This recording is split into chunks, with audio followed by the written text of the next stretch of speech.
ಕೆಲವೊಂದು ಸಾರಿ ನಾವು ಹೋಗೋ ಸ್ಥಳಕ್ಕಿಂತ ಹೋಗೋ ದಾರಿನೇ ತುಂಬಾ ಚೆನ್ನಾಗಿರುತ್ತೆ ಅಂತ ಅಲ್ವಾ.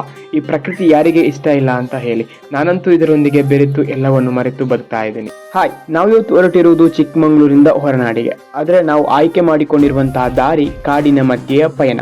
ನಮಗೆಲ್ಲರಿಗೂ ಮನಶಾಂತಿ ಬೇಕೆನಿಸಿದಾಗ ನೆನಪಾಗೋದು ನಿಸರ್ಗದ ಕಡೆಗಿನ ಪಯಣ. ಫೈನಲಿ ನಾವು ಕಲಶಕ್ಕೆ ಬಂದೆವು. ಕಲಶದ ವಾತಾವರಣ ನೋಡಿ ತುಂಬಾನೇ ಚೆನ್ನಾಗಿತ್ತು. ಹೊಟ್ಟೆನೂ ಕೂಡ ಹಸಿತಿತ್ತು. ಪಕ್ಕದ ಹೋಟೆಲ್ ನೋಡಿ ತುಂಬಾ ಏನ್ ಸ್ಪೆಷಲ್ ಇದೆ ಅಂತ ಕೇಳಿದಾಗ ಸ್ಪೆಷಲ್ ಕೇಳಿ ನಂಗೆ ತುಂಬಾನೇ ಖುಷಿ ಆಯ್ತು. ಖುಷಿಯಾಗಿ ಗೊತ್ತಾ, ನಮ್ಮೂರ ನೀರ್ದೋಸೆ ಇತ್ತು. ನಮ್ಮೂರಲ್ಲೇ ಬಿಡಲ್ಲ, ಇನ್ ಬೇರೆಯವರಲ್ಲಿ ಬಿಡ್ತೇವಾ? No chance. ಟೆಂಪಲ್ ರೀಚ್ ಆದೆವು, ಆದ್ರೆ ಗಾಡಿನ ನಿಲ್ಲಿಸುವುದು ದೊಡ್ಡ ತಲೆನೋವಾಗಿತ್ತು. ಬಿಸಿಲು ಸುಡ್ತಾ ಇತ್ತು, ಆದ್ರೆ ಅದರ ಮಧ್ಯೆ ಸುಡು ಬಿಸಿಲಲ್ಲೂ ತನ್ನ ಕರ್ತವ್ಯದಲ್ಲಿ ನಿರತರಾಗಿರುವಂತ ಆರಕ್ಷಕರನ್ನು ಕಂಡು ತುಂಬಾನೇ ಖುಷಿ ಆಯ್ತು. ಇವಾಗ ನಾವು ಬಂದು ನಿಂತಿರುವಂತದ್ದು ಅನ್ನಪೂರ್ಣೇಶ್ವರಿ ದೇವಸ್ಥಾನ, ಹೊರನಾಡು. ದೇವರ ದರ್ಶನ ತುಂಬಾ ಖುಷಿಯಿಂದ ತುಂಬಾ ಚೆನ್ನಾಗಿನೇ ಆಯ್ತು. ದೇವರ ಅನ್ನ ಪ್ರಸಾದ ಬಗ್ಗೆ ಹೇಳುವಷ್ಟು ದೊಡ್ಡ ವ್ಯಕ್ತಿ ನಾನಲ್ಲ, ಆದ್ರೆ ದೇವರನ್ನು ನೋಡಿದಷ್ಟು ಖುಷಿ ಆಯ್ತು.